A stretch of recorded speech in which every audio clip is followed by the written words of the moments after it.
দোহা, সোনালি আলোয় ভাসা এক শহর, যে শহর নিজেকে ভেবেছিল অজেয়। কিন্তু সেপ্টেম্বরের সেই রাত, আকাশ ছিঁড়ে নামল আগুনের বৃষ্টি। নিরাপত্তার দেয়াল গুঁড়িয়ে গেল, মায়া ভাঙল। যে কাতার আমেরিকার ছায়ায় নিশ্চিন্তে ঘুমাতো, সে জেগে উঠেছে আতঙ্কে। রাস্তা জুড়ে সাইরেন, আর্তনাদ। বিশ্ব তাকিয়ে আছে এক নতুন প্রশ্নে, এক নতুন বাস্তবতায়। কোন প্রতিশ্রুতি সত্য আর কোনটা কেবল শূন্য শব্দ? ইতিহাস মনে করিয়ে দিচ্ছে সৌদির তেল স্থাপনা আবুধাবির রাত। প্রতিবারই আমেরিকার ঢাল ফেটে গেছে। আজ সেই ফাটল দোহার বুকে। কাতার, যে পেয়েছিল মেজর নন ন্যাটো অ্যালাই মর্যাদা, যে ভেবেছিল আমেরিকা আছে, কিছু হবে না, আজ তাদের প্রশ্ন করতে হচ্ছে, আমেরিকা তুমি কোথায় ছিলে যখন আকাশ জ্বলছিল? এ যেন এক সিনেমার ক্লাইম্যাক্স। একদিকে অবিশ্বাস, অন্যদিকে বিকল্পের অন্ধকার। চীন, রাশিয়া, নাকি আবার সেই পুরনো আমেরিকা? কাতারের ভবিষ্যৎ কোন পথে যাবে? কিন্তু ইতিহাস একটাই বলে, আগুনের ছায়া মুছে যায় না সহজে। দোহা সেই রাতকে মনে রাখবে, আর উপসাগরের রাজনীতি আর কখনো আগের মতো থাকবে না। বিশ্লেষকরা বলছেন, মধ্যপ্রাচ্যে শুরু হলো এক নতুন অধ্যায়। ক্রিশ্চিয়ান দিওয়ান স্পষ্ট করে দিলেন, উপসাগরের যে কোনো সদস্য রাষ্ট্রে আঘাত মানে পুরো উপসাগরের উপর হামলা। এবং দোহায় হামলার পর ইসরায়েলের সঙ্গে সম্পর্ক স্বাভাবিক করার প্রশ্নটা এখন আরও জটিল হয়ে পড়েছে। মিত্রের মুখোশ খুলে যাচ্ছে। কাতার জানে দোহার বুকেই আছে যুক্তরাষ্ট্রের সেন্ট্রাল কমান্ড। হাজার হাজার মার্কিন সেনা বসে আছে সুরক্ষার নামে। তবুও সেই রাতের আকাশে ভেসে এলো ইসরায়েলি বোমার শব্দ। প্রশ্নটা এখন স্পষ্ট, আসলেই কতটা ভরসা করা যায় আমেরিকার প্রতিশ্রুতির ওপর? রাজনৈতিক বিশ্লেষক উলভিকসন মনে করিয়ে দিচ্ছেন, এটাই প্রথম নয়। 2019 সালে সৌদি তেল স্থাপনায় ড্রোন হামলা, 2022-এ আবুধাবিতে হুথিদের আক্রমণ, প্রতিবারই আমেরিকার প্রতিরক্ষা প্রতিশ্রুতির বিশ্বাসযোগ্যতা নিয়ে প্রশ্ন উঠেছিল। তখন থেকেই উপসাগরের দেশগুলো বিকল্প খুঁজছে। সৌদি গেছে চীনের দিকে, রাশিয়ার দিকে। আমিরাতও ইরানের সঙ্গে যোগাযোগ বাড়িয়েছে। কিন্তু কাতার উল্টো আমেরিকার সঙ্গে সম্পর্ক আরও গভীর করেছে। 2022 সালে বাইডেন প্রশাসন কাতারকে দিল মেজর নন ন্যাটো অ্যালাই মর্যাদা, মানে ন্যাটো না হয়েও বিশেষ সামরিক সুবিধা। কাতার ভেবেছিল এটাই ঢাল, কিন্তু সেই ঢাল ভেঙে গেছে দোহার আকাশে। প্রশ্নগুলো এখনো জ্বলছে। দোহাকে আবারও আমেরিকার প্রতিশ্রুতির ফাঁকা শব্দে ভরসা করবে, নাকি চীন আর রাশিয়া শূন্যস্থান পূরণ করবে? উপসাগরের কূটনৈতিক হিসাব নিকাশ কি এবার নতুন পথে হাঁটবে? একদিকে যুক্তরাষ্ট্র, অবিশ্বাসের বেড়ে ওঠা দেয়া, অন্যদিকে বিকল্পের অভাব। যেন ঘন কুয়াশার ভেতর দিয়ে হাঁটছে কাতার। সেপ্টেম্বরের সেই রাত দোহাবাসীর কাছে এক ভয়ের স্মৃতি হয়ে থাকবে। কিন্তু এর বাইরেও এটা ছিল এক ঘোষণা, তুমি যতই নিরাপদ ভাবো, আগুন তোমার দোরগোড়ায় পৌঁছে যাবে। আজ উপসাগরের আকাশে ভেসে বেড়াচ্ছে সেই আগুনের ছায়া। মধ্যপ্রাচ্যের ভবিষ্যৎ রাজনীতিতে সেই রাত ফেলেছে এক দীর্ঘ অন্ধকার ছায়া।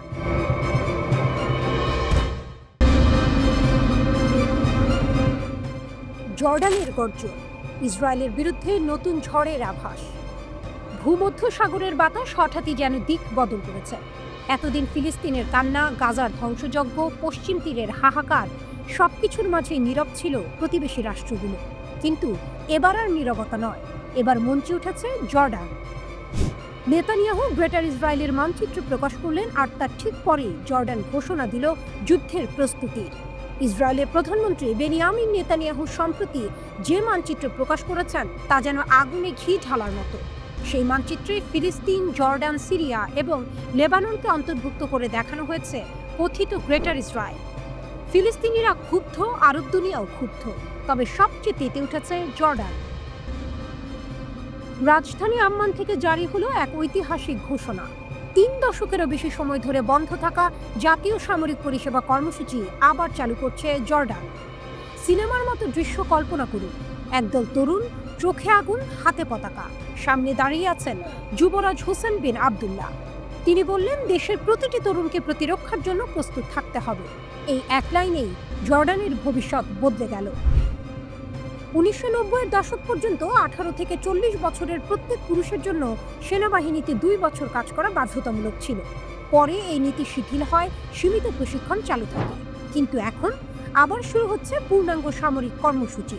আগামী বছর জানুয়ারি থেকে 2007 সালে জন্ম নেওয়া ছেলেরা যখন 18 পেরোবে তখনই শুরু হবে এই নতুন অধ্যায়। প্রথম পর্যায়ে যোগ দেবে 6,000 তরুণ, দ্রুত সেই সংখ্যা বাড়বে 10,000-এ। এক প্রজন্ম গড়ে উঠবে যুদ্ধের জন্য, দেশের প্রতিরক্ষার জন্য। জর্ডানের এই সিদ্ধান্ত কেবল সামরিক নয়, এটি রাজনৈতিকও। সিরিয়ার ভেতরে অস্থিরতা, গৃহযুদ্ধের সম্ভাবনা, ফিলিস্তিনিদের জোর করে বিতাড়ন, গাজায় হত্যাযজ্ঞ, সব মিলিয়ে জর্ডান এখন দ্বিগুণ হুমকির মুখে। একদিকে বাইরের হানা, অন্যদিকে অভ্যন্তরীণ অস্থিরতার আশঙ্কা। ঠিক এই মুহূর্তেই গ্রেটার ইসরায়েলের মানচিত্রে জর্ডানকে অন্তর্ভুক্ত করে নেতানিয়াহু দিলেন চরম বার্তা। আর সেই বার্তার জবাবই যেন এসেছে আম্মান থেকে। আমরা প্রস্তুত, আমরা এক, আমরা লড়ব। বিশ্লেষকরা বলছেন, জর্ডানের এই কর্মসূচি শুধু সেনাবাহিনীকে শক্তিশালী করবে না, তরুণদের ভেতরও এক নতুন পরিচয় গড়ে তুলবে। শৃঙ্খলা, চরিত্র এবং সবচেয়ে বড় কথা, দেশের প্রতি অবিচল আনুগত্য। জর্ডান হয়তো বড় শক্তি নয়, না আছে পারমাণবিক অস্ত্র, না আছে বিশ্বশক্তির মতো মহাকাশ প্রযুক্তি, কিন্তু আছে এক অমূল্য সম্পদ, ঐক্যবদ্ধ তরুণ প্রজন্ম। যুবরাজ হুসেন বিন আবদুল্লাহর নেতৃত্বে সেই প্রজন্ম এখন জেগে উঠছে। চিত্রনাট্য যেন লেখা হয়ে গেছে। একপাশে দখলদার ইসরায়েল, গ্রেটার ইসরায়েলের বিভীষিকাময় স্বপ্ন নিয়ে, অন্য পাশে ছোট্ট জর্ডান, কিন্তু বুক ভরা সাহস নিয়ে। মধ্যপ্রাচ্যের আকাশে প্রশ্ন ভেসে বেড়াচ্ছে, এই লড়াইয়ে শেষ পর্যন্ত কে টিকে থাকবে? সময়ই দেবে জবাব। কিন্তু ইতিহাসের পাতায় ইতিমধ্যেই লেখা হয়ে গেছে এক নতুন অধ্যায়। জর্ডান গর্জেছে।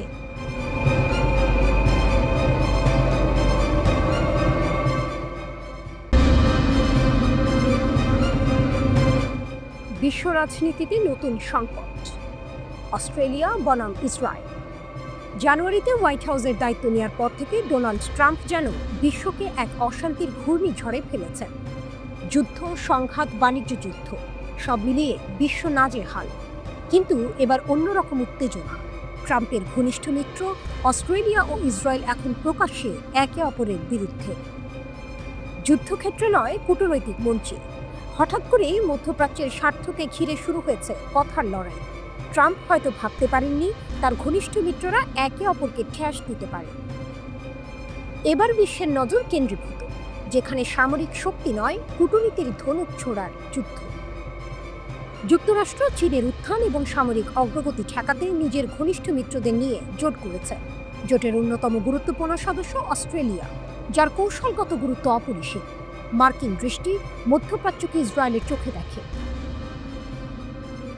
ইসরায়েলকে সবসময় পাশে দাঁড়াতে ট্রাম্প প্রতিশ্রুতিবদ্ধ।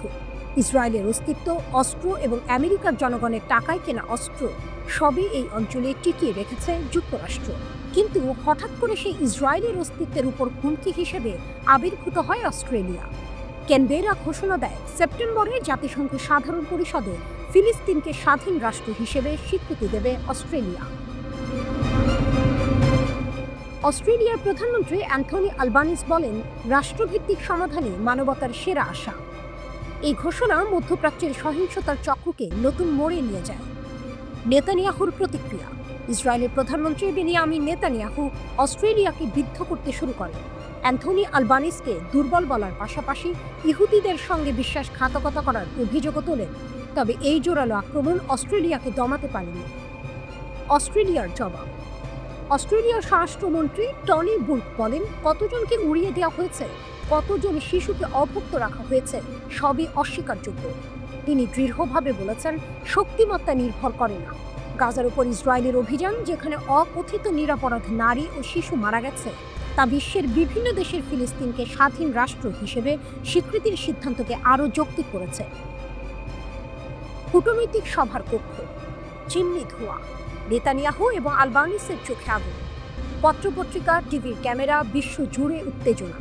মঞ্চে যুদ্ধ নয়, কথার লড়াই, কিন্তু ক্ষুদ্র মুহূর্তেও মানবতার রক্তক্ষয়, দৃশ্যের ছায়া।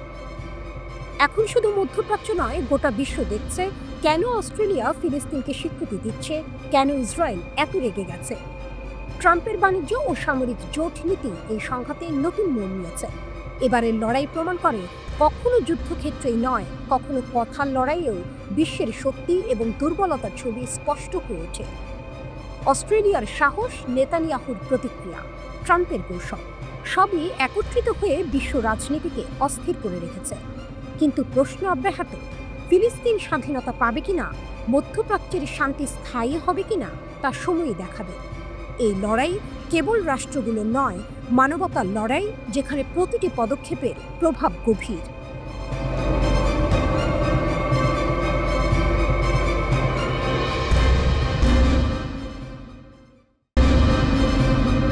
রাত গভীর, তেহরানের আকাশে ভেসে বেড়ায় নিস্তব্ধতা, কিন্তু সেই নিস্তব্ধতার ভেতরে লুকিয়ে আছে গর্জন, এক অদম্য শক্তির গর্জন। ইরান বসে থাকে না, তেহরান কখনো ঘুমিয়ে পড়ে না। যেখানে অন্যরা হোঁচট খায়, ইরান সেখান থেকেই ঘুরে দাঁড়ায়। আমেরিকার ভয়ঙ্কর নিষেধাজ্ঞা, ইসরায়েলের হামলার হুমকি, চারদিক থেকে চাপ, কিন্তু ইরান যেন এক যুদ্ধ জাহাজ, যত আঘাত পায় ততই নতুন করে জেগে ওঠে। এবার প্রশ্ন উঠেছে, চীন কি ইরানকে উন্নত সামরিক প্রযুক্তি দেবে, সহযোগিতা নাকি মরীচিকা? বিভিন্ন আন্তর্জাতিক গণমাধ্যমে শিরোনাম, শিগগিরই ইরানের হাতে চলে আসবে চীনা যুদ্ধবিমান আর আকাশ প্রতিরক্ষা ব্যবস্থা। শোনা যায় আকাশে মিসাইল ঠেকাবে বেইজিংয়ের তৈরি আধুনিক প্রযুক্তি, কিন্তু বিশেষজ্ঞদের কণ্ঠ ভিন্ন। ব্রিটেনের আন্তর্জাতিক নিরাপত্তা বিশ্লেষক আবু দু স্পষ্টই বললেন, চীনের এমন সরাসরি সহায়তা পাওয়া এখনই সম্ভব নয়। তবে তিনি আরেক ইঙ্গিতও দিলেন, ক্ষেপণাস্ত্র আর ড্রোন প্রযুক্তির মতো খাতে গোপন সহায়তা মিলতে পারে। যন্ত্রাংশ, সফটওয়্যার কিংবা দ্বৈত ব্যবহারযোগ্য প্রযুক্তি, এসব জিনিসের অদৃশ্য পথ হয়তো খোলা আছে। প্রকাশ্যে না হলেও পর্দার আড়ালে সহযোগিতা চালু থাকতে পারে।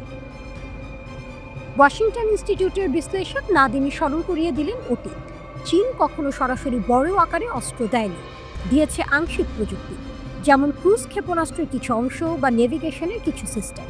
কিন্তু সেই সহযোগিতাও ছিল খণ্ডিত, অসম্পূর্ণ। তাই বাধ্য হয়ে ইরান নিজস্ব গবেষণা আর রিজার্ভ ইঞ্জিনিয়ারিংয়ের পথে এগিয়েছে। নাদিমির মতে আধুনিক যুদ্ধবিমান বা উন্নত আকাশ প্রতিরক্ষা ব্যবস্থা হাতে পাওয়ার সম্ভাবনা অত্যন্ত কম, কারণ এতে চীনকে মুখোমুখি হতে হবে পশ্চিমা সমালোচনা আর নিষেধাজ্ঞার। এত বড় ঝুঁকি নেবে কেন বেইজিং? তবে একটি সম্ভাবনা রয়ে গেছে, সরাসরি অস্ত্র না দিয়ে চীন হয়তো ইরানকে দেবে সীমিত সুবিধা, যেমন বেইদু স্যাটেলাইট নেভিগেশনের সামরিক সংকেত ব্যবহার বা আকাশ প্রতিরক্ষা ব্যবস্থার জন্য দরকারি সফটওয়্যার। এগুলো হয়তো শিরোনামে আসবে না, কিন্তু কার্যকরভাবে ইরানের শক্তি বাড়িয়ে তুলবে। শক্তি লুকিয়ে আছে নিজের ভেতরে, বাইরের সাহায্য সীমিত, কিন্তু ইরান জানে আসল ভরসা নিজের কৌশল আর বুদ্ধিমত্তা। যতবার থামানো হয়েছে ততবার তারা নতুন প্রযুক্তি গড়ে তুলেছে। ড্রোন, ক্ষেপণাস্ত্র, স্যাটেলাইট সবই একসময় কেবল স্বপ্ন ছিল, আজ তা বাস্তব। আন্তর্জাতিক মঞ্চে ইরান চীন সম্পর্ক যেন নাটকের মতো, সামনে হাসি, হাত মেলানো, বাণিজ্যের রঙিন ছবি, কিন্তু আড়ালে চলে ভিন্ন খেলা, গোপন যন্ত্রাংশ, লুকোনো সফটওয়্যার, অঘোষিত সমঝোতা। সবকিছু প্রকাশ্যে আসে না, কিন্তু এর প্রভাব ছড়িয়ে পড়ে যুদ্ধক্ষেত্রে। তাহলে কি ইরান শিগগিরই চীনের হাত ধরে আকাশে আধিপত্য করবে? উত্তর সহজ নয়। বড় অস্ত্র হয়তো আসবে না, কিন্তু যা আসবে তাই যথেষ্ট ইরানকে আরও শক্তিশালী করার জন্য। কারণ ইরানের শক্তি শুধু প্রযুক্তিতে নয়, শক্তি আছে তাদের ধৈর্যে, প্রতিরোধে আর ঘুরে দাঁড়াবার অদম্য ইচ্ছায়।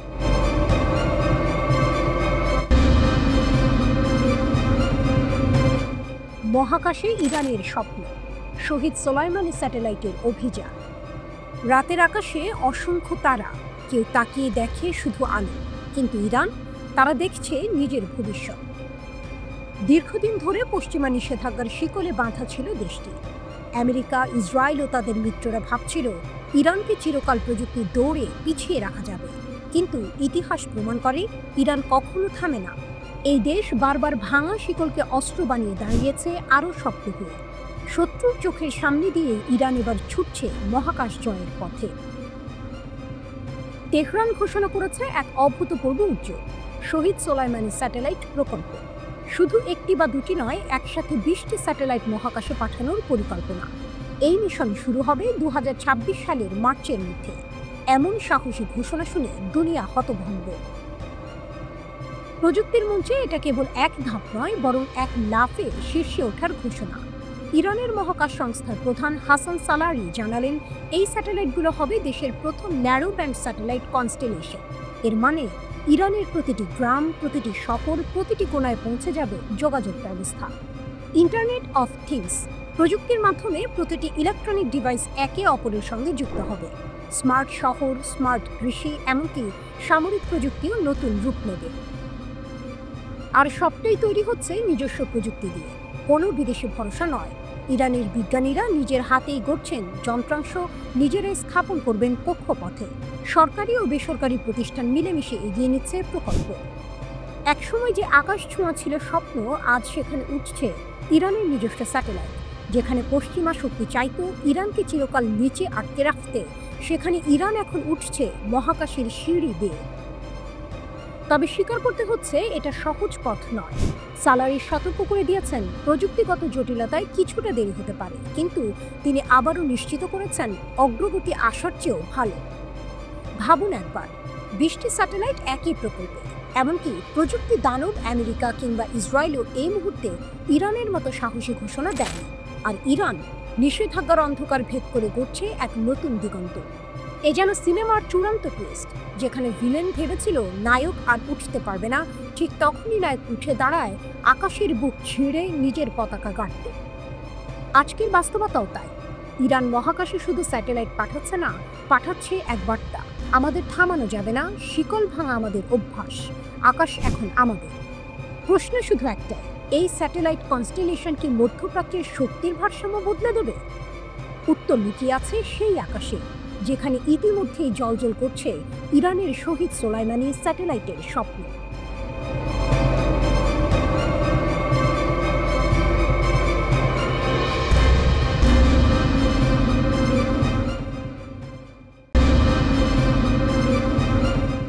রাত গভীর।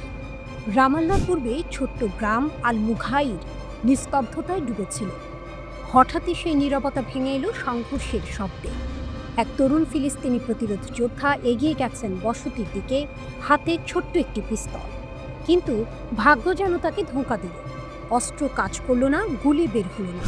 সাধারণত এমন মুহূর্তে ভয় মানুষকে থামিয়ে দেয়, কিন্তু তিনি থামেননি। খালি হাতে ঝাঁপিয়ে পড়লেন। ধস্তাধস্তিতে এক ইসরায়েলি বসতি গুরুতর আহত হলো, আর সেই যোদ্ধা অন্ধকারের আড়ালে মিলিয়ে গেলেন নিরাপদে। এই ঘটনায় রাতারাতি আলোড়ন তুলল সামাজিক যোগাযোগ মাধ্যমে। ফিলিস্তিনিরা একে বলছে সাহসের প্রতীক। তাদের চোখে এটি কেবল একজনের হামলা নয়, বরং দমন পীড়নের বিরুদ্ধে প্রতিরোধের নতুন রূপ। ভোরে গাজা থেকে বিবৃতি দিল হামাস। তারা ঘোষণা করল এটি এক ব্যক্তির উদ্যোগ নয়, এটি একটি ন্যায়সঙ্গত লড়াই। তাদের ভাষায় অস্ত্র থেমে যেতে পারে, কিন্তু প্রতিরোধ থামে না। 22, 23 ও 24 আগস্ট এই 3 দিনকে তারা ঘোষণা করল প্রতিরোধের নতুন অধ্যায় হিসেবে। শুধু মিছিল নয়, প্রতিটি সংঘর্ষের কেন্দ্রে আরও শক্ত প্রতিরোধ গড়ে তুলতে তারা জনগণকে আহ্বান জানালো। হামাসের বিবৃতিতে আল মুখাইরের তরুণ যোদ্ধার প্রশংসা করে বলা হয়, অস্ত্র ব্যর্থ হলেও তিনি আঘাত করতে দ্বিধা করেননি। তাদের মতে এটাই ফিলিস্তিনি জনগণের সাহসের প্রতিচ্ছবি। বার্তাটি স্পষ্ট, দখলদার কখনোই নিরাপদ নয়। ঘটনার পর আহত ইসরায়েলি বসতিকে দ্রুত হাসপাতালে নেওয়া হয়। ইসরায়েলি গণমাধ্যম জানায় তার অবস্থা গুরুতর। সেনারা গ্রাম ঘিরে ফেললেও হামলাকারীকে খুঁজে পায়নি। এই ব্যর্থতা ইসরায়েলি নিরাপত্তা ব্যবস্থার দুর্বলতা নিয়ে প্রশ্ন তুলেছে। অন্যদিকে ফিলিস্তিনি গ্রামগুলোতে ছড়িয়ে পড়েছে আশাবাদ। অনেকেই বলছে এটি ইসরায়েলি আগ্রাসনের প্রতিদিনের জবাব। সামাজিক মাধ্যমে ছড়িয়ে পড়েছে ছবি ও বার্তা, অস্ত্র থেমে গেলেও প্রতিরোধ থামে না। পশ্চিম তীরে গত কয়েক মাস ধরে ইসরায়েলি সেনাদের অভিযান বেড়েই চলেছে। রাতের অন্ধকারে গ্রামে হানা, বাড়িঘর ভাঙচুর, নারী পুরুষ নির্বিশেষে গ্রেপ্তার, এমনকি বসতি স্থাপনকারীদের আগুন ধরিয়ে দেয়া এখন প্রতিদিনের ঘটনা। হামাস দাবি করছে এই দমন পীড়নই মানুষকে পথে নামাচ্ছে। তারা একে ফ্যাসিবাদী দখলদারদের অপরাধ আখ্যা দিয়ে বলছে প্রতিটি আঘাতের জবাব মাঠেই দেয়া হবে। আল মুখাইরের এই ছোট্ট ঘটনা তাই শুধু সংঘর্ষ নয়, এ যেন সংগ্রামের নতুন অধ্যায়। এক তরুণের সাহস বার্তা দিল স্বাধীনতার পথ রক্তে রঞ্জিত হলেও তা অপ্রতিরোধ্য। স্থানীয় এক বৃদ্ধ সংবাদ মাধ্যমকে বললেন, আমরা প্রতিদিন ভয়ে বাঁচি, কিন্তু আজকের ঘটনার পর মনে হলো আমাদের সন্তানরা ভয়কে জয় করতে শিখেছে। রাজনৈতিক বিশ্লেষকরা বলছেন এ ধরনের ছোট ছোট আক্রমণ আসলে বড় প্রতিরোধ আন্দোলনের ইঙ্গিত। তাদের আশঙ্কা হামাস ঘোষিত আগস্টের দিনগুলো ঘনিয়ে এলে পশ্চিম তীর, আল কুদস, এমনকি গাজার সীমান্ত জুড়ে সংঘর্ষ আরও বাড়তে পারে। ইতিমধ্যেই ইসরায়েলি বাহিনী টহল জোরদার করেছে, নতুন চেকপোস্ট বসাচ্ছে। কিন্তু প্রতিরোধপন্থীরা বলছে এভাবে কোনো আন্দোলন থামানো যাবে না।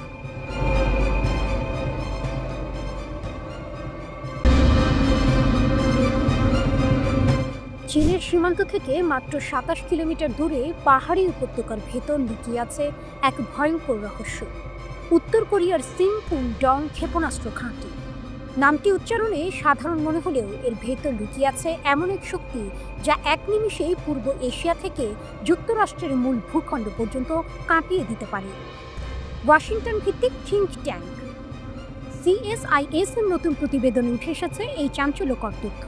স্যাটেলাইট চিত্র, উত্তর কোরিয়ার পালিয়ে আসা শরণার্থীর সাক্ষ্য আর গোপন নথি বিশ্লেষণ করে তৈরি করা প্রতিবেদনে বলা হয়েছে এই ঘাঁটিতে মজুদ থাকতে পারে ৯টি পারমাণবিক আন্তঃমহাদেশীয় ব্যালিস্টিক ক্ষেপণাস্ত্র, ICBM এবং তাদের মোবাইল লঞ্চার। ঘাঁটিটি চীনের সীমান্তে এত কাছাকাছি যে যুক্তরাষ্ট্র বা অন্য কোনো দেশ সরাসরি আঘাত হানার আগে হাজারবার ভেবে দেখতে বাধ্য হবে। কারণ সামান্য ভুলে যদি বিস্ফোরণ চীনের ভেতরে ছড়িয়ে পড়ে তবে সেটি পুরো এশিয়ার জন্য বিপর্যয় ডেকে আনবে। ঘাঁটির অবস্থান যেন সিনেমার এক লুকোনো সেট, ২২ বর্গ কিলোমিটার জুড়ে, যা আকারে নিউ ইয়র্কের জন এফ কেনেডি আন্তর্জাতিক বিমানবন্দর থেকেও বড়। ২০০৪ সালে শুরু হওয়া এই ঘাঁটির নির্মাণ কাজ ২০১৪ সালের মধ্যেই সম্পূর্ণ কার্যকর হয়। তারপর থেকে উত্তর কোরিয়া নিয়মিত এটি রক্ষণাবেক্ষণ ও আধুনিকীকরণ করেছে।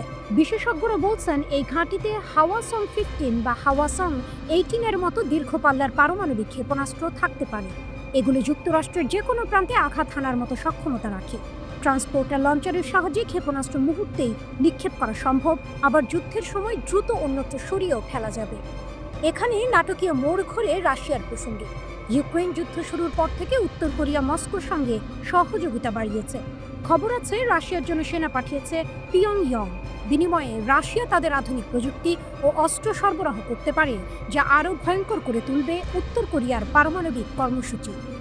প্রশ্ন হচ্ছে, এই ঘাঁটি কেবল যুক্তরাষ্ট্রকেই টার্গেট করছে নাকি পূর্ব এশিয়ার প্রতিবেশী দেশগুলোর ওপরও এক ছায়া ফেলে রেখেছে? দক্ষিণ কোরিয়ার সিউলের একজন অধ্যাপক মন্তব্য করেছেন, চীনের এত কাছে ঘাঁটি বানিয়ে উত্তর কোরিয়া আসলে এক ধরনের ঢাল বানিয়েছে। যদি কেউ হামলা করে চীন কিভাবে প্রতিক্রিয়া দেবে সেই অনিশ্চয়তাকে কাজে লাগাতে চাইছে তারা। উত্তর কোরিয়ার হাতে আছে প্রায় 40 থেকে 50টি পারমাণবিক ওয়ারহেড। এগুলো বহন করতে সক্ষম ব্যালিস্টিক ক্ষেপণাস্ত্র রয়েছে, অর্থাৎ কিম জং উনের এক নির্দেশে কয়েক হাজার কিলোমিটার দূরে আগুন ঝরে পড়তে পারে। চীনের সীমান্ত ঘেঁষা এক অচেনা উপত্যকা, চারদিকে পাহাড়, ভিতরে লুকানো বিশাল আকারের সামরিক কমপ্লেক্স। পৃথিবীর সুপার পাওয়ার যুক্তরাষ্ট্র থেকেও লুকানো নেই এই খবর, কিন্তু কিছু করার সাহস করছে না কেউ। কারণ উত্তর কোরিয়া জানে ভয়ই তাদের আসল অস্ত্র, আর সেই ভয়কে ঢাল বানিয়ে তারা দাঁড়িয়ে আছে বিশ্বের সবচেয়ে বড় শক্তির সামনে।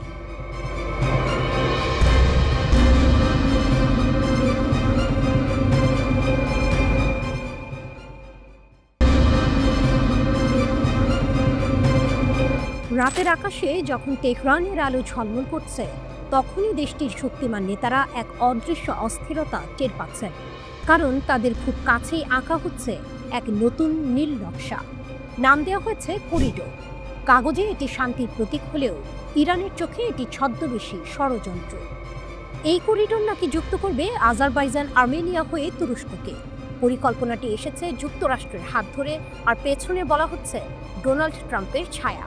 কাগজে কলমে অর্থনৈতিক পথ, কিন্তু তেহরানের ভাষায় এটি হবে ভাড়াটে সৈন্যদের কবরস্থান। ইরান স্পষ্ট জানিয়ে দিয়েছে তাদের সীমান্তের এত কাছে মার্কিন উপস্থিতি কোনোভাবেই বরদাস্ত করা হবে না। শুধু তাই নয়, প্রয়োজনে এই করিডোর গঠনের চুক্তিও ভেস্তে দেওয়ার হুঁশিয়ারি দিয়েছে তারা। তেহরানের ভয়, করিডোর বাস্তবায়ন হলে আর্মেনিয়া ও ককেসাস অঞ্চল থেকে ইরান কার্যত বিচ্ছিন্ন হয়ে পড়বে।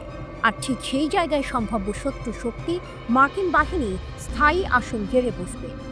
এই হুমকির মাত্র একদিন পরই তড়িঘড়ি করে আর্মেনিয়ায় উড়ে গেলেন ইরানের প্রেসিডেন্ট মাসুদ পেজেশকিয়ান।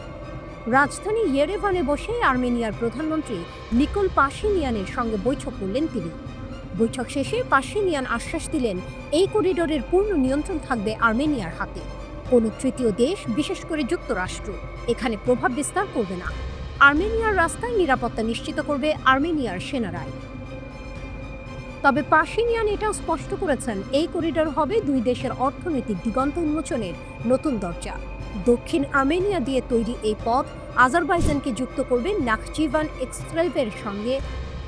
দক্ষিণ আর্মেনিয়া দিয়ে তৈরি এই পথ আজারবাইজানকে যুক্ত করবে নাখচিভান এক্সক্লেভের সঙ্গে, আর সেখান থেকে সরাসরি পৌঁছাবে তুরস্কে।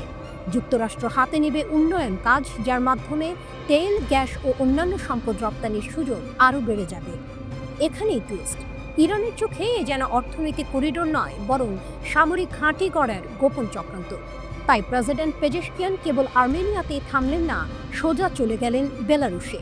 রাশিয়ার ঘনিষ্ঠ এই মিত্রের সঙ্গে দাঁড়িয়ে তিনি দিলেন কঠিন বার্তা। মিনস্কে বেলারুশের প্রেসিডেন্ট আলেকজান্ডার লুকাশেস্কুর সঙ্গে বৈঠক শেষে দুই নেতা একসঙ্গে বললেন, পশ্চিমা শক্তির হস্তক্ষেপ আর সহ্য করা হবে না। শুধু তাই নয়, সামরিক সহযোগিতা জোরদার করার সিদ্ধান্তও নিলেন তারা। এ যেন স্পষ্ট সংকেত, ইউক্রেন যুদ্ধের উত্তাপে যখন ইউরোপ পশ্চিমা সম্পর্ক তেতে উঠেছে, তখন তেহরান দেখিয়ে দিল তারা একা নয়। রাশিয়া, বেলারুশ, ইরান তিন দেশের ঘনিষ্ঠতা নতুন শক্তি সমীকরণে জন্ম দিতে পারে। তেহরানের বার্তা এখন গর্জে উঠছে একটাই, করিডোরের নামে কোনো ছলচাতুরি নয়। যদি যুক্তরাষ্ট্র সীমান্ত ঘেঁষে দাঁড়ায়, তবে সেটাই হবে তাদের জন্য নতুন যুদ্ধভূমি। ইরানের কূটনীতি সবসময় আঞ্চলিক শক্তির ভারসাম্য ধরে রাখার লড়াই, আর এবার তারা স্পষ্ট করেছে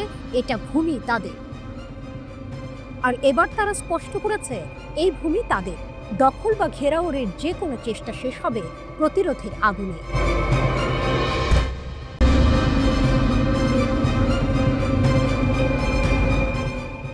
রাতের অন্ধকারে ভারত মহাসাগর আর ওমান সাগরের বুক চিরে একের পর এক যুদ্ধ জাহাজ ভেসে উঠছে। আকাশে উঠছে যুদ্ধ বিমান, সমুদ্রতল থেকে উঁকি দিচ্ছে ডুবোজাহাজ, ক্ষেপণাস্ত্র ছুঁড়ে দিচ্ছে আগুনের রেখা, যেন সিনেমার দৃশ্য। কিন্তু এ সিনেমা নয়, এ বাস্তব। নাম দেওয়া হয়েছে সাস্টেইনেবল পাওয়ার 404। ইরানের বিশাল সামরিক মহড়া। যুদ্ধ শেষ হয়নি। ইসরায়েল আর আমেরিকার হামলার ক্ষত শুকানোর আগেই নতুন প্রস্তুতি নিচ্ছে ইরান। কারণ তেহরান জানে শত্রুর ষড়যন্ত্র থেমে নেই, যে কোনো মুহূর্তে আবারও হামলা নামাতে পারে ইসরায়েল ও আমেরিকা। তাই বিশ্রামের সুযোগ নেই। হুমকি ঠেকাতে, আগ্রাসন ভাঙতে ইরান শান দিচ্ছে নিজের অস্ত্র ভাণ্ডারে। এই মহড়ায় শুধু অস্ত্র প্রদর্শনী নয়, যুদ্ধজাহাজ, ডুবোজাহাজ, বিমান, এমনকি ইলেকট্রনিক যুদ্ধ ইউনিটও অংশ নিয়েছে। উপকূল থেকে সমুদ্র পর্যন্ত ক্ষেপণাস্ত্র নিক্ষেপ করে স্পষ্ট বার্তা দিয়েছে ইরানের নৌবাহিনী, আমরা প্রস্তুত। মুখপাত্র আব্বাস হাসানি জানিয়েছেন, মহড়ার আসল উদ্দেশ্য হচ্ছে যুদ্ধ প্রস্তুতি আরও উন্নত করা এবং দেশীয় প্রযুক্তির শক্তিকে প্রমাণ করা। কিন্তু টুইস্ট এখানে, কয়েক মাস আগে ইসরায়েল আকস্মিক হামলা চালায় ইরানের পরমাণু স্থাপনায়। মার্কিন সাহায্যে ফোর্দোর পাহাড়ের নিচে থাকা বাংকার বোমার আঘাতও পড়েছিল। ক্ষয়ক্ষতি হয়েছিল বটে, কিন্তু ইরান আগেই সরিয়ে ফেলেছিল সবচেয়ে মূল্যবান ইউরেনিয়াম আর জরুরি যন্ত্রপাতি। তাই ধ্বংস হয়ে যায়নি তাদের স্বপ্ন। বিশ্লেষকদের মতে ইরানের বিজ্ঞানীরা চাইলে আড়ালে থেকেই পরমাণু অস্ত্র বানানোর সক্ষমতা ধরে রেখেছে। অন্যদিকে মার্কিন প্রেসিডেন্ট ডোনাল্ড ট্রাম্প আর ইসরায়েলের প্রধানমন্ত্রী বেনিয়ামিন নেতানিয়াহু গর্জে উঠেছেন, ইরান যদি আবার ইউরেনিয়াম সমৃদ্ধকরণ শুরু করে, হামলা আসবে। কিন্তু প্রশ্ন হচ্ছে, এই হুমকি কি সত্যিই ইরানকে থামাতে পারবে? ইরানের উত্তর স্পষ্ট। তাদের শীর্ষ কর্মকর্তারা জানিয়েছেন, জাতীয় স্বার্থে পরমাণু কর্মসূচি চালিয়ে যাবে দেশ, আর শত্রুর আগ্রাসনের জবাবে আসবে আরও কঠিন আঘাত। এই আত্মবিশ্বাস শুধু কথায় নয়, বাস্তবে। সাম্প্রতিক যুদ্ধেই দেখা গেছে ইরানের ড্রোন ও ক্ষেপণাস্ত্র ঠেকাতে গিয়ে ইসরায়েলের খরচ হয়েছে বিলিয়ন ডলার, তবু তারা ব্যর্থ হয়েছে। এবার তাই বার্তা আরও ভয়ানক। এই মহড়া শুধু রণকৌশল নয়, বরং ঘোষণা, যদি আবার আসো, এবার আরও বড় আঘাত পাবে। বিশ্লেষকরা মনে করছেন, ইরানের এই পদক্ষেপ মধ্যপ্রাচ্যে তাদের অবস্থানকে আরও শক্ত করবে। যুদ্ধক্ষেত্রে একক শক্তির মতো উঠে দাঁড়াবে তেহরান। আমেরিকা ও ইসরায়েল বুঝতে পারছে, ক্ষেপণাস্ত্র দিয়ে ঘেরা এক অদৃশ্য ঢাল তৈরি করে ফেলেছে ইরান। শেষ দৃশ্যটা যেন সিনেমার মতো। সাগরের বুকে ইরানি যুদ্ধজাহাজগুলো দাঁড়িয়ে আছে, আকাশে ক্ষেপণাস্ত্রের আগুনের রেখা, আর পাহাড়ের নিচে গোপনে কাজ করছে বিজ্ঞানীরা। শত্রুর চোখ রাঙানি চলছে, কিন্তু তেহরানের উত্তর আরও স্পষ্ট, আরও শীতল। আমাদের থামাতে চাইলে যুদ্ধের ময়দানে এসো, আমরা প্রস্তুত।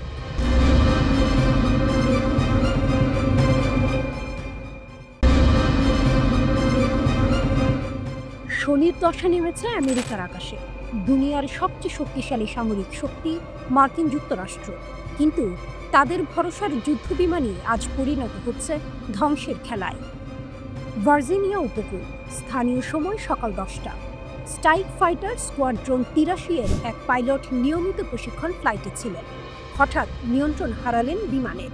মাত্র কয়েক সেকেন্ডের মধ্যে মার্কিন নৌবাহিনীর গর্ব FA-18E সুপার হর্নেট আছড়ে পড়ল সমুদ্রে।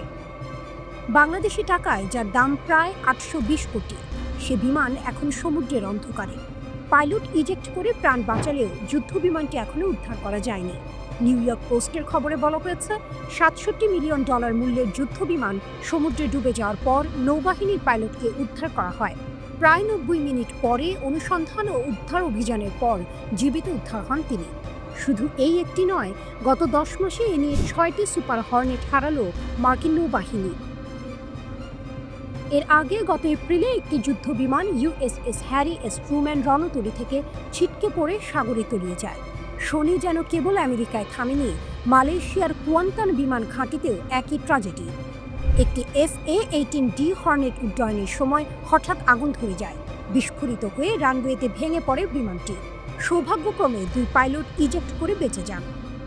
নৌবাহিনীর মুখপাত্র লেফটেন্যান্ট জ্যাকি পরাশর জানান, স্ট্রাইক ফাইটার স্কোয়াড্রন 83-এর নিয়মিত প্রশিক্ষণ ফ্লাইটের সময় বিমানটির নিয়ন্ত্রণ হারান পাইলট। তিনি সঙ্গে সঙ্গে ইজেক্ট করেন এবং পরে উদ্ধারকর্মীরা তাকে সমুদ্র থেকে নিরাপদে বের করে আনেন। কিন্তু প্রশ্ন হলো, এত উন্নত প্রযুক্তির যুদ্ধবিমান হঠাৎ করে কেন ভেঙে পড়ছে? FA-18 সুপার হর্নেট 2 ইঞ্জিন বিশিষ্ট একটি মাল্টি রোল ফাইটার জেট, যুদ্ধক্ষেত্রের জন্য তৈরি এক দানব। আকাশ থেকে আকাশে কিংবা আকাশ থেকে মাটিতে সব ধরনের হামলায় সক্ষম। ম্যাক 1.8 গতিতে ছুটে যেতে পারে। কেবল যোদ্ধা নয়, গোয়েন্দা ও প্রতিরক্ষাতেও সমান শক্তিশালী। তবু বাস্তবতা ভিন্ন। গত 1 বছরে এই শক্তির প্রতীক পরিণত হয়েছে দুর্বলতার চিহ্নে। প্রশিক্ষণ কিংবা দুর্ঘটনা, কারণ যাই হোক, এখন প্রশ্ন উঠছে, মার্কিন সামরিক বাহিনী কি প্রযুক্তিগত ত্রুটির শিকার, নাকি অভিশপ্ত দশায় গ্রাস করছে তাদের আকাশ? যুদ্ধবিমানগুলো হারিয়ে যাচ্ছে সমুদ্রের অতল গহ্বরে, কিন্তু এর প্রতিধ্বনি বেজে উঠছে পৃথিবীর প্রতিটি সামরিক ঘাঁটিতে। বিশ্বের সুপার পাওয়ারও যে কখনো হোঁচট খেতে পারে, এই দুর্ঘটনাগুলোই তার প্রমাণ।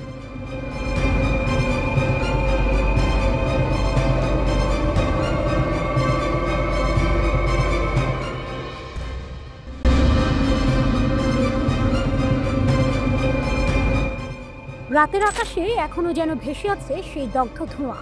ইসরায়েলের সাথে 12 দিনের যুদ্ধ শেষ হলেও এর প্রতিধ্বনি থামেনি। আর যুদ্ধের পরপরই ইরান ছুঁড়ে দিয়েছে এমন এক ঘোষণা, যা শুনে শত্রুপক্ষের চোখে ঘুম নেই। তেহরান বলছে, আমাদের আসল ক্ষেপণাস্ত্র এখনো প্রকাশ্যে আসেনি। যুগের পর যুগ ধরে ইরান গড়ে তুলেছে বিশাল মিসাইল ভান্ডার। শুধু সঞ্চয় নয়, প্রয়োজনে তার শক্তির স্বাক্ষরও রেখেছে। হাইপারসনিক ক্ষেপণাস্ত্র, খাইবার শেকান, হাজ কাশেমের মতো ভয়ঙ্কর অস্ত্র দিয়ে ইসরায়েলি দখলদার আর তাদের মার্কিন মিত্রদের ভেঙে চুরমার করে দিয়েছিল খামেনির বাহিনী। হাইপারসনিক ক্ষেপণাস্ত্র, খাইবার শেকান, হাজ কাশেমের মতো ভয়ঙ্কর অস্ত্র দিয়ে ইসরায়েলি দখলদার আর তাদের মার্কিন মিত্রদের ভেঙে চুরমার করে দিয়েছিল খামেনির বাহিনী। আয়রন ডোমের গর্ব, সেগুলো মুখ থুবড়ে পড়েছিল ইরানি আঘাতে। কিন্তু এবার ঘোষণা আরো ভয়ানক। প্রতিরক্ষামন্ত্রী ব্রিগেডিয়ার জেনারেল আজিজ নাসিরজাদে জানিয়েছেন, ইরানের ক্ষেপণাস্ত্র ভান্ডার এখন দেশের সীমান্ত ছাড়িয়ে 50টিরও বেশি দেশে পৌঁছে গেছে। তার কথায়, এগুলো কেবল আগের যুদ্ধের মিসাইল নয়, বরং তার চেয়েও বহুগুণ শক্তিশালী ও আধুনিক। এখানেই রহস্য। নাসিরজাদে ইচ্ছে করে এই সবকিছু খোলাসা করেননি। তিনি শুধু বললেন, যদি শত্রুপক্ষ আবার আগ্রাসী পদক্ষেপ নেয়, তবে আমরা নতুন অস্ত্রগুলো ব্যবহার করব। এর মানে যুদ্ধক্ষেত্রে এখনো ইরানের ভান্ডারের আসল অস্ত্রের দেখা মেলেনি। বিশ্ব তাই আজ কল্পনা করছে, সেই লুকানো শক্তি কতটা ভয়ঙ্কর হতে পারে। অবাক করা তথ্য দিচ্ছে আল মায়াদি। তাদের প্রতিবেদনে বলা হয়েছে, সাম্প্রতিক যুদ্ধে ইরান যেসব ক্ষেপণাস্ত্র ব্যবহার করেছে, সেগুলো আসলে বহু বছর আগের তৈরি। পুরনো অস্ত্র দিয়ে ইসরায়েল আর আমেরিকার বিরুদ্ধে তেহরান এমন তাণ্ডব চালিয়েছে যে প্রতিপক্ষ পর্যদস্ত হয়ে পড়েছিল। অথচ প্রতিরক্ষা শিল্পে ইরান এখন আরও আধুনিক, আরও উন্নত প্রজন্মের ক্ষেপণাস্ত্র তৈরি করে ফেলেছে। কল্পনা করা যায়, যদি পুরনো অস্ত্রেই ইসরায়েলকে মাথা নিচু করতে হয়, তবে নতুন অস্ত্র ময়দানে নামলে কি হবে? যুদ্ধের অর্থনৈতিক হিসাবও চোখ খুলে দেওয়ার মতো। ইরানি ক্ষেপণাস্ত্র আর ড্রোনের পাল্টা হামলা ঠেকাতে গিয়ে ইসরায়েলের খরচ হয়েছে প্রায় $5 বিলিয়ন। তবুও ব্যর্থ হয়েছে তাদের আয়রন ডোম। আছড়ে পড়েছে খাইবার শেকান, হাজ কাশেমের মতো ক্ষেপণাস্ত্র অধিকৃত ভূখণ্ডের দিকে। প্রতিটি বিস্ফোরণ যেন এক একটি ঘোষণা, ইরানকে থামানো যাবে না। যুদ্ধের সময় যে মিসাইল ব্যবহৃত হয়েছে সেগুলো ছিল কেবল আইসবার্গের চূড়া। এর নিচে লুকিয়ে আছে ইরানের আসল শক্তি, যে অস্ত্রগুলো এখনো প্রকাশ্যে আসেনি। প্রতিরক্ষামন্ত্রী নাসির জাদের ইঙ্গিত তাই শুধু হুমকি নয়, বরং এক শীতল বার্তা। পরবর্তী সংঘাতে শত্রুর সামনে দাঁড়াবে এমন এক ঝড় যা তারা আগে কখনো দেখেনি। আজ ইরানের বার্তা স্পষ্ট, প্রতিরক্ষা শিল্পের অগ্রগতি তাদের এমন এক স্তরে নিয়ে গেছে যেখানে তারা একাই প্রতিরোধের কেন্দ্র।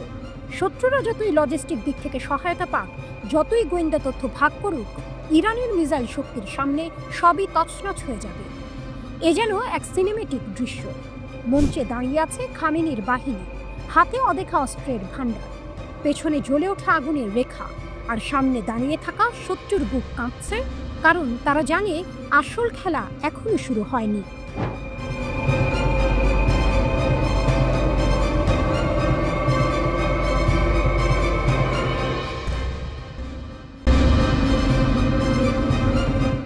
গাজার আকাশে আবারও ধোঁয়া, আবারও বিস্ফোরণ। ট্যাঙ্কের গর্জন থামাতে মাঠে নেমেছে ফিলিস্তিনের যোদ্ধারা। একদিকে ইসরায়েলের গিদিয়নের রথ সামরিক অভিযান, অন্যদিকে হামাস ও ইসলামিক জিহাদের জোটবদ্ধ প্রতিরোধ। যুদ্ধ যেন দাবার খেলা, কিন্তু এখানে প্রতিটি চাল ধ্বংসের ছাপ রেখে যাচ্ছে। খান ইউনিসের মান এলাকা, আল রান্তিসি মসজিদের আশেপাশে জড়ো হয়েছে ইসরায়েলি সেনা আর তাদের সাঁজোয়া গাড়ি। হঠাৎ বজ্রপাতের মতো গর্জে ওঠে মর্টার শেল। হামাসের সামরিক শাখা আল কাসাম ব্রিগেড ঘোষণা করল এটি তাদের আঘাত সঠিক নিশানায় পড়েছে শত্রুর কাঁধে। একই সময়ে আরেক ফ্রন্টে গাজা সিটির আল সুজাইয়া পাড়ার পূর্বে অন্ধকার গলি থেকে বেরিয়ে আসে আল কাসাম আর ইসলামিক জিহাদের আল কুদস ব্রিগেড। হাতে ট্যাঙ্ক বিরোধী রকেট বিস্ফোরণ, নিশানা করে তারা ইসরায়েলের মেরকাভা ট্যাঙ্ককে। মুহূর্তে আগুনে ঘিরে যায় যুদ্ধযান। সেই দৃশ্যের ভিডিও ছড়িয়ে পড়ে দুনিয়া জুড়ে। টুইস্টটা এখানে, শত্রুর চোখের সামনে থেকেই প্রতিরোধ যোদ্ধারা চালাচ্ছে হামলা, তারপর অদৃশ্য হয়ে যাচ্ছে গাজার গলিপথে। 20 আগস্ট আরেকটি বড় অপারেশন চালায় আল কাসাম। এবার লক্ষ্য খান ইউনিসের দক্ষিণ পূর্বে সদ্য গড়ে তোলা ইসরায়েলি সামরিক ঘাঁটি। পদাতিক বাহিনী প্রায় 1 প্লাটুন যোদ্ধা ঝাঁপিয়ে পড়ে। তাদের হাতে ইয়াসিন 105 আরপিজি, শাওয়াজ বিস্ফোরক আর আইইডি। একের পর এক আঘাত পড়তে থাকে মেরকাভা ট্যাঙ্কের উপর। ধুলো, ধোঁয়া আর বিস্ফোরণের শব্দে কেঁপে ওঠে গোটা সীমান্ত। অন্যদিকে ইসরায়েল নতুন পরিকল্পনা নিয়ে এগোচ্ছে। ঘোষণা করেছে গাজার দ্বিতীয় দখল অভিযান। 162তম ডিভিশন নামানো হয়েছে, 1,33,000 রিজার্ভ সৈন্যকে প্রস্তুত রেখেছে। প্রথম ধাপে দক্ষিণে তৈরি করা হবে তথাকথিত মানবিক অঞ্চল, বেসামরিকদের সরিয়ে নিয়ে শহরকে ঘেরাও করা হবে। এরপর ধাপে ধাপে বিমান হামলা, কামানের গোলা আর স্থল সেনার আগ্রাসনে গাজা সিটিকে পুরোপুরি কবজায় নেবে, এমনটাই দাবি করছে ইসরায়েলি সেনা। কিন্তু বাস্তবতা আলাদা ছবি আঁকছে। প্রতিটি অগ্রগতির পথে মর্টার শেল, বিস্ফোরণ আর ছায়ার মতো উপস্থিত ফিলিস্তিনি যোদ্ধারা বাঁধা হয়ে দাঁড়াচ্ছে। বিশ্লেষকরা বলছেন গাজার সংকীর্ণ গলি আর গোপন সুড়ঙ্গের ভেতর যুদ্ধক্ষেত্র এমন জটিল যে শক্তিশালী সেনাও বারবার হোঁচট খাচ্ছে। দৃশ্যটা সিনেমার মতো। এক পাশে বিশ্বের অন্যতম আধুনিক সেনা, সাঁজোয়া ট্যাঙ্ক আর আকাশে ড্রোনের ঝড়, অন্য পাশে হাতে তৈরি বিস্ফোরক, মর্টার আর বীরত্বে ভর করে এগিয়ে চলা ফিলিস্তিনি যোদ্ধারা। গাজার আকাশে ভেসে ওঠে প্রতিরোধের প্রতীকী শব্দ, আমরা হার মানব না, ট্যাঙ্ক যত বড়ই হোক আমাদের মাটিই আমাদের শক্তি। গাজার যুদ্ধ তাই শুধু দখল আর প্রতিরোধের লড়াই নয়, এটা শক্তির অসম লড়াই, যেখানে ছোট্ট শহরের যোদ্ধারা প্রতিবারই নতুন টুইস্ট এনে দিচ্ছে দুনিয়ার সামনে।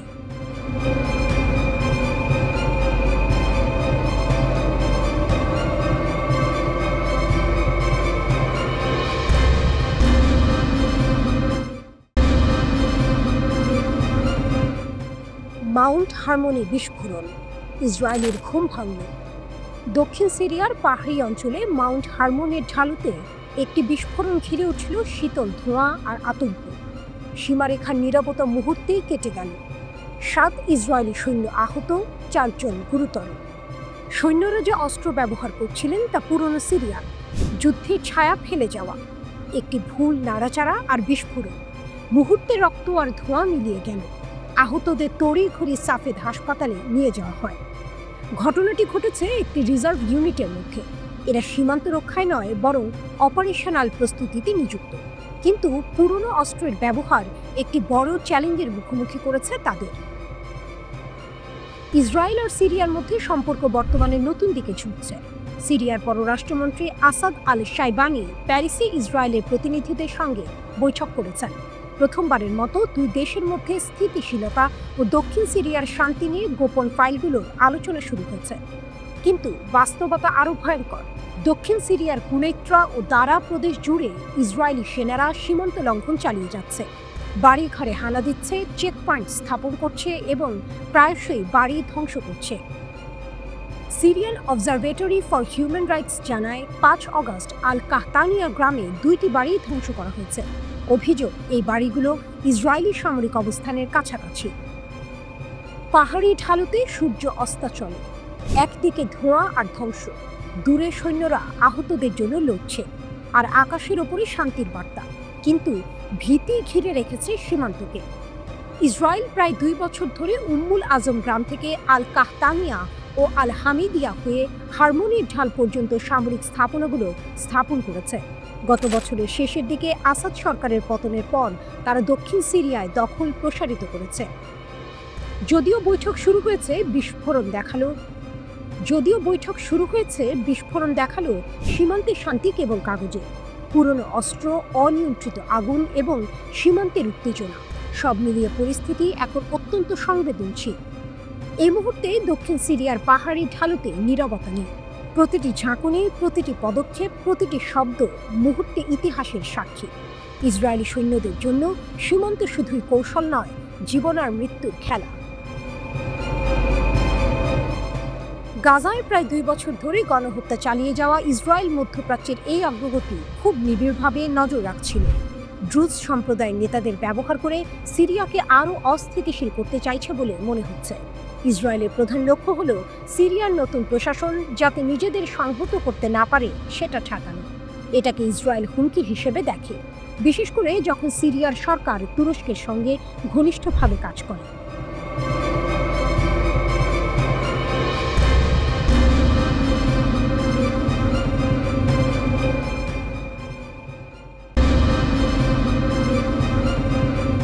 লাতিন আমেরিকায় উত্তেজনা, ভেনেজুয়েলার প্রতিরোধের ঢেউ।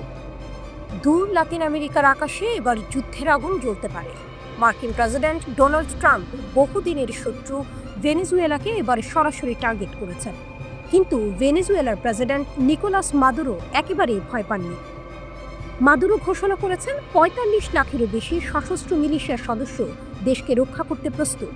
এই বাহিনী তৈরি করেছিলেন সাবেক প্রেসিডেন্ট হুগো চাভেজ এবং যদিও সরকারি হিসাব প্রায় ৫০ লাখ সদস্য দেখায়, বিশেষজ্ঞরা মনে করেন প্রকৃত সংখ্যা কম। তবে সংখ্যা কম হোক বা বেশি, মানসিকতা একটাই, আমাদের দেশ রক্ষা করতে আমরা প্রস্তুত। যুক্তরাষ্ট্র ইতিমধ্যে মিসাইল সমৃদ্ধ ৩টি যুদ্ধজাহাজ পাঠাচ্ছে ভেনেজুয়েলার উপকূলে। সঙ্গে আছে P-8 গোয়েন্দা বিমান, একটি অ্যাটাক সাবমেরিন এবং আরও কিছু সাধারণ যুদ্ধজাহাজ। সব মিলিয়ে দক্ষিণ ক্যারিবীয় অঞ্চলে প্রায় ৪,০০০ মার্কিন সেনা মোতায়েন করা হচ্ছে। এবার পরিস্থিতি যেন একেবারে সিনেমার পর্দার মতো উত্তেজনাপূর্ণ। কিন্তু মাদুরো একা নন, তার পেছনে দাঁড়িয়েছে শক্তিশালী বন্ধু ইরান। যুক্তরাষ্ট্রের হুমকি ও চাপ সত্ত্বেও তেহরান কারাকাসকে সমর্থন দিয়ে যাচ্ছে। যুদ্ধজাহাজ ও সামরিক সরঞ্জামের এই বিতর্কের আড়ালে ইরান যেন বলছে, আমাদের বন্ধুকে একা ছাড়বেন না। অর্থনৈতিক চাপও অব্যাহত। ট্রাম্প ঘোষণা করেছেন যে কোনো দেশ যদি ভেনেজুয়েলা থেকে তেল কিনে তাদের উপর আরোপিত হবে ২৫% শুল্ক। সাথে আছে পুরস্কার বাড়ানো। মাদুরোকে গ্রেফতারের জন্য এখন $৫০ মিলিয়ন। মাদুরোকে বিশ্বের অন্যতম বৃহৎ মাদক কারবারি হিসেবে অভিযুক্ত করা হয়েছে। এসব পদক্ষেপ যেন চাপ, হুমকি আর আর্থিক শাস্তি একসাথে। ক্যারিবীয় সমুদ্রপথে জাহাজ এগোচ্ছে, পাহাড়ের ঢালুতে মিলিশিয়ারা প্রস্তুত। নদী, সমুদ্র, আকাশ সবই যেন যুদ্ধের ফ্রেমে বন্দী। মাদুরো টেলিভিশনে মাতোরো ভাষণে বলেছেন, আমরা আমাদের সাগর, আকাশ ও ভূমি রক্ষা করব শেষ রক্তবিন্দু পর্যন্ত। এটা শুধু দুই দেশের দ্বন্দ্ব নয়, এখানে লড়াই মার্কিন সাম্রাজ্যবাদ বনাম ভেনেজুয়েলার প্রতিরোধ। এবং পাশে দাঁড়ানো শক্তিশালী মিত্র ইরান, যা সমীকরণে আরও জটিল করে তুলেছে।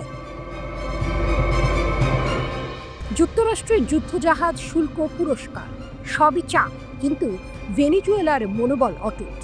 মিলিশিয়া প্রস্তুত, জনগণ দৃঢ় এবং মাদুরো বার্তা দিয়েছেন, যুদ্ধ আসুক, আমরা আছি, এই দেশ রক্ষা করব, আর ইতিহাস আমাদের সাক্ষী। এবার ক্যারিবীয় সাগর কেবল নীল জল নয়, এটা সিনেমার মতো